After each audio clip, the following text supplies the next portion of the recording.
Several years ago, I got married, and with my husband came my sister-in-law, Sophia. I hoped we could get along well, but it felt like I was the only one who wanted that. Sophia didn't seem interested in getting closer to me. Instead, she often acted like she was better than me and only cared about my money. One day, Sophia's true feelings came out during a phone call. She said coldly, "If you're looking for your bank book, forget it. I have it." "Why are you surprised? Isn't your money basically mine too? So even if I spend it all, it shouldn't be a problem." I was frustrated and replied, "My money is mine. It's not yours." She just laughed and said, "Do you really believe that? That's funny." Since that incident, I believed that making peace with Sophia was impossible, and I started thinking of ways to get back at her. When I was ready to put my plan into action, my sister-in-law smugly said, "Once you marry into our family, isn't it natural to think everything you have now belongs to the family?" I was shocked and could only mumble, "That's not true." Actually, I had already bought a new car using the money from the bank account. Instead of withdrawing a large amount at once, which would raise suspicions, I carefully withdrew $3,000 multiple times using an ATM. There was no money left in the account, so Sophia could forget about it. Sophia laughed loudly, clearly feeling victorious. Seeing her in such a good mood, I decided to strike back. "Then I'll give up on the bank book and the money inside it, as you say." "What are you talking about?" she asked, confused. "You told me earlier to forget about the bank book and the money, right?" "Yes, I did. But you're the one who needs to let go. Can you guess why?" "Isn't it obvious? The bank book is in your name. Have you checked whose name is on it?" "Of course it was kept on a shelf in your house, so it must be in your name," Sophia said, sounding irritated. But I didn't back down. Her slip of the tongue was a big advantage for me now. "Sister-in-law, it seems you misunderstood something." Then I started to explain everything slowly and carefully to Sophia. "My name is Emma. Let me take you back to when I married my husband, Lucas. His family runs a metal processing business. His dad is the boss, and his mom handles office work. Lucas works hard as an employee there. It's a pretty big company with many talented people, including Lucas. I really want to support his family's business, but in the midst of all this, I noticed my mother-in-law looking exhausted. I started to wonder if the office workload was overwhelming her. So I decided to ask her directly about her health and how things were going at work. "Mom, are you okay? You seem tired." "Thank you for asking. Actually, 2 of our office staff recently quit, so I've been handling most of the work by myself," she replied. "Wow, that sounds really tough, managing everything alone," I exclaimed, surprised by the workload. As my mother-in-law explained in detail, I learned that the 2 staff members had left because they got married, and finding new people to hire was proving difficult. There also wasn't a clear plan for hiring new staff. So I decided to offer a suggestion. "I have experience in administrative work. If there's any way I can help, even a little bit, I'd be happy to support." My mother-in-law's face lit up. "That would be incredibly helpful. And don't worry, we'll make sure to compensate you fairly. Thank you so much in advance." After that conversation, I started playing a more active role in my father-in-law's company. My experience in administration came in handy, and my father-in-law was grateful for my help. My husband, Lucas, was always looking out for me. He made sure I wasn't feeling too stressed balancing work and household chores. "You only have to help until we hire a new clerk. I don't want you to overwork yourself," Lucas said one day. "Thank you, Lucas. But I get along well with your mom, and compared to my previous job, the environment here is much better. So I don't plan on quitting anytime soon," I replied. Lucas respected my decision. Then, one day, my mother-in-law suddenly exclaimed, "Oh, I completely forgot to go to the post office." "That's worrying. Would you like me to go for you?" I offered kindly, and a smile brightened her face. "No need, Emma. I was planning to do some shopping anyway, so I'll go," she said, rushing off. In the short time she was gone, it felt almost planned when my sister-in-law showed up at the office. "Hey, Emma, long time no see." Sophia's voice sounded friendly. "Sophia, did you need something?" "Actually, I was just passing by and thought I'd say hi," Sophia said with a sweet smile. "I've heard rumors that she's currently working in a restaurant since she doesn't have a full-time job. But I didn't know the details about her current situation. As I was considering asking Sophia about it, she suddenly turned to me. "Emma, I'm curious. Are you getting paid for working here? Yes, I do get paid for the administrative work I do, but it's not a lot. I initially wanted to help out without any payment, considering my role in the family. However, my father-in-law suggested that officially hiring me and paying a salary would be better for tax and management reasons, so I went along with it. But the salary I receive is just the minimum for someone new in an admin role, so it's not much.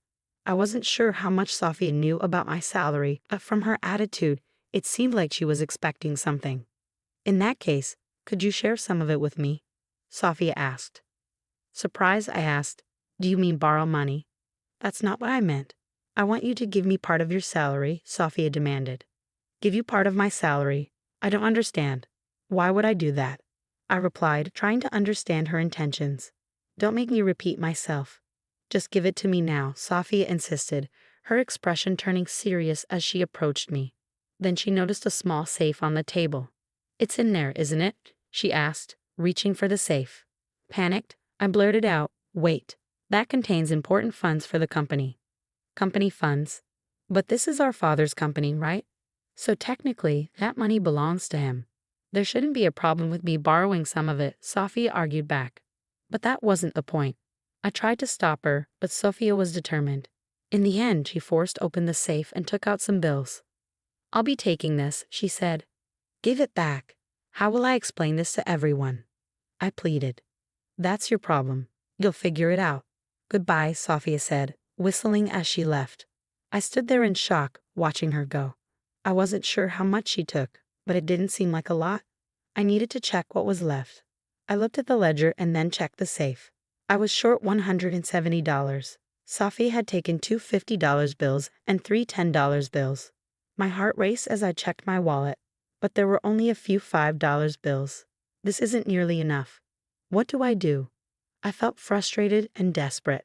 I thought about telling my mother-in-law the truth, but I hesitated because of the potential backlash from Sophia. Fear of revenge stopped me from confessing. With no solutions in sight, my mother-in-law returned from shopping. I'm back, Emma. You look upset. Is everything all right? She asked, showing concern for me. Mother-in-law, there's something I need to tell you. I started preparing myself to reveal what happened. You don't need to apologize. Sophia has caused trouble before. Dealing with her has been tough. I'm sorry she put you through this. I'd appreciate it if the money Sophia took could be deducted from my salary, I said. Don't worry about it. I'll handle it as her mother, but I have a small request for you. She asked me to record Sophia's voice next time she came to the office. The method was simple. Use a smartphone or digital recorder to capture the atmosphere and conversation. But why do we need to record her? I asked. Sophia is an adult now.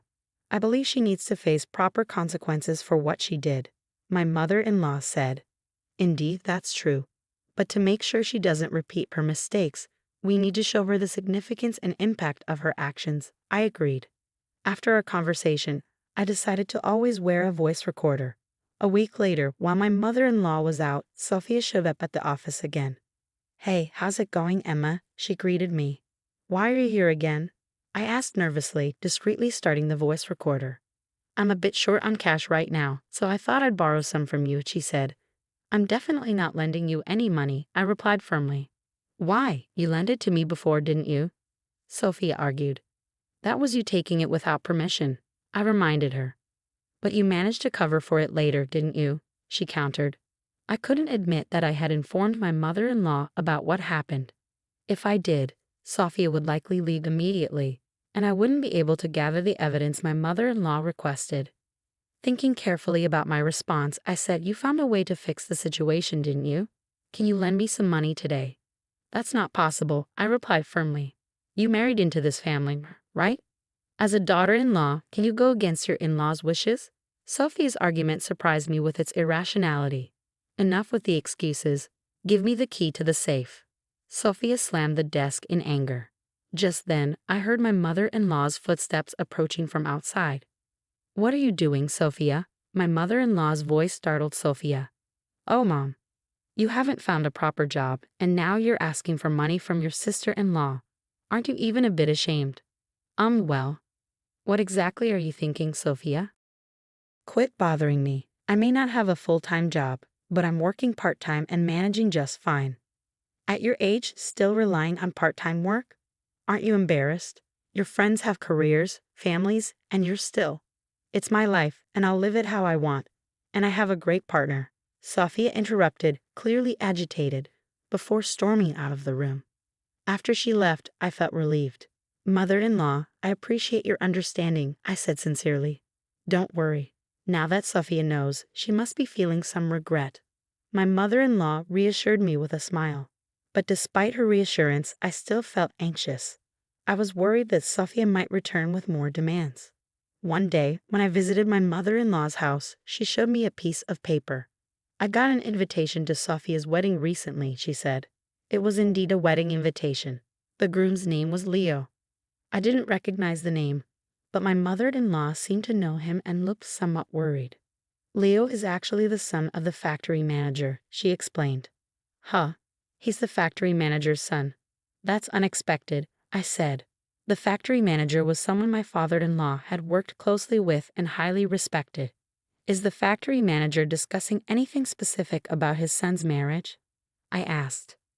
Well, it turns out the factory manager had no idea about the marriage and was genuinely surprised when we told him, my mother-in-law explained. I see. Well, since it's already happened, I suppose we should accept it with a congratulatory spirit. There's no point in opposing it now, my mother-in-law said, her expression already accepting the situation. After the wedding, my sister-in-law probably told my mother-in-law, see, I did find a proper groom. Congratulations, Sophia, my mother-in-law said with a smile. Are you relieved now? More importantly, what are your plans for your new life together? What's your plan for the future? When my mother-in-law asked this with a serious expression, my sister-in-law seemed to be at a loss for words. Have you decided on a new place to live yet? My mother-in-law asked. That's something we'll think about in the future, Sophia replied vaguely. I thought as much. For now, you should start by living in our apartment. We're planning to move to a new place, so you can have this house. Consider it our final support for you. If you need to, find part-time jobs and support yourself. My mother-in-law said. All right, I understand, Sophia replied, looking displeased. I was surprised by her attitude. She should have been grateful for the house she received. Most of all, I felt sorry for my mother-in-law, who seemed pained and hurt. My husband, Lucas, seemed to feel the same way and quickly suggested something to my mother-in-law. If that's the case, why don't you come live with us? Lucas asked. It's okay. I've already discussed and decided on our new residence with your father, my mother-in-law replied. Are you sure that's fine? Well, just until we move into the new house, can we leave some of our belongings at your place? Lucas asked. Of course that's fine, my mother-in-law replied, which made me feel relieved. I thought once my sister-in-law got married, everything would be calm. But problems started soon after she moved into her new home.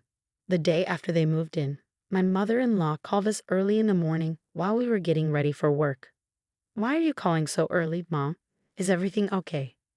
Emma, I hate to bother you, but I need to ask something. Is Sophia with you? My parents-in-law plan to take a short break from their house and stay in a hotel for a few days. During this time, my sister-in-law and her husband were supposed to move into their house. Some of the furniture and stuff from there were temporarily stored in our house.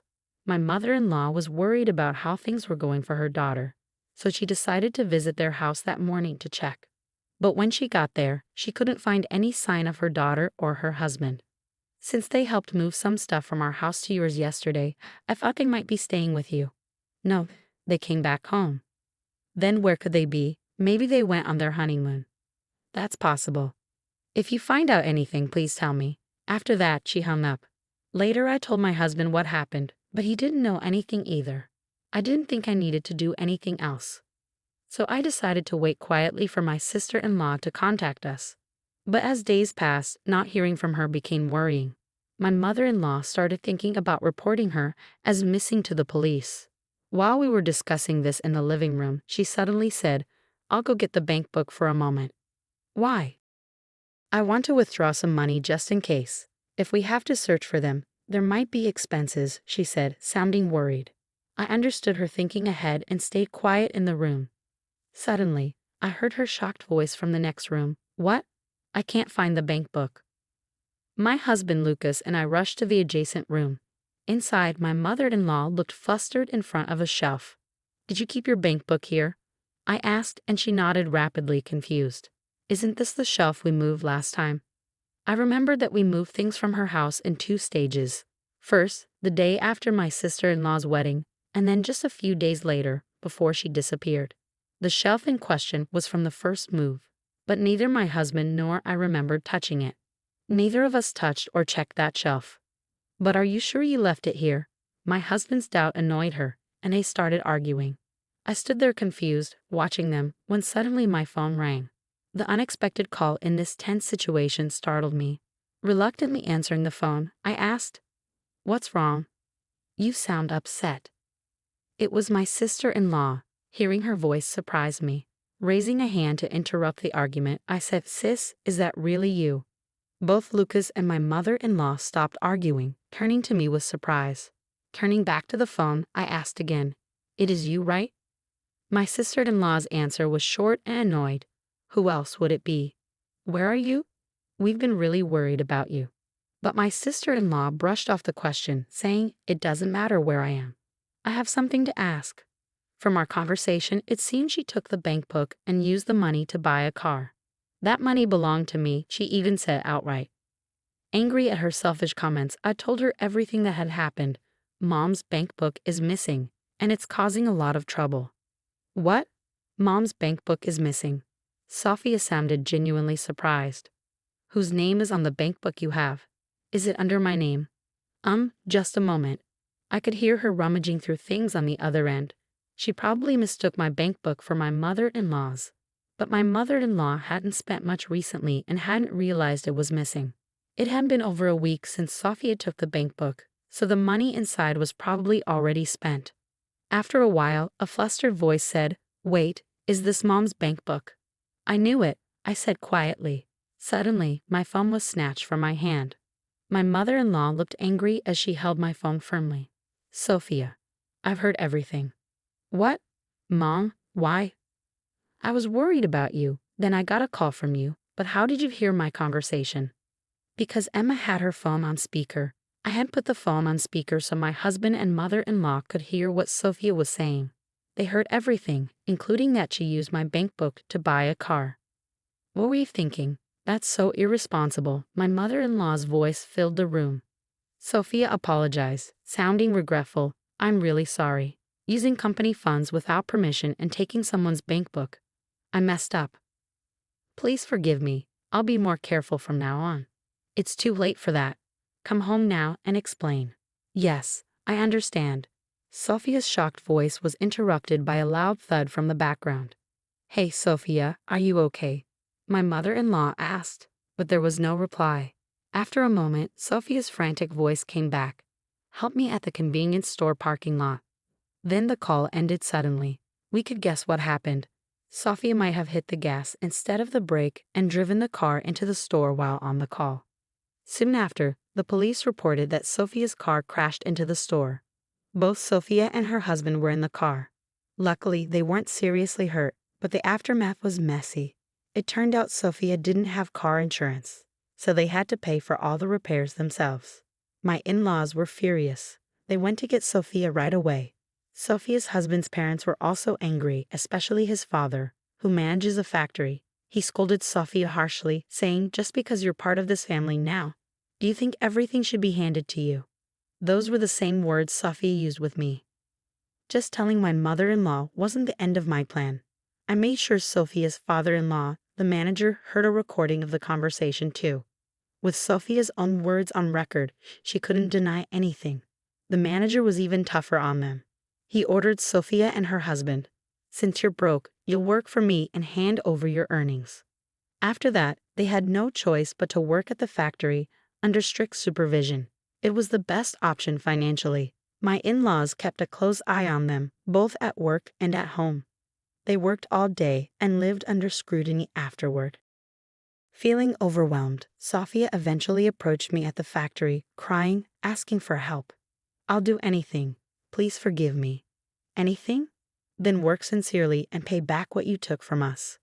Seeing Sophia so desperate, breaking down in front of me, was unexpected. Her state showed how worn out she was mentally. It's a moment I won't forget. Part of me thought, you deserve this, but seeing her like that, I felt a twinge of sympathy, but she brought it on herself. Changing the subject, my life took a big turn shortly after. I decided to quit my job. I heard they were hiring new staff, and I found out I was pregnant. I want to focus on my new life with my baby and make sure I get enough rest.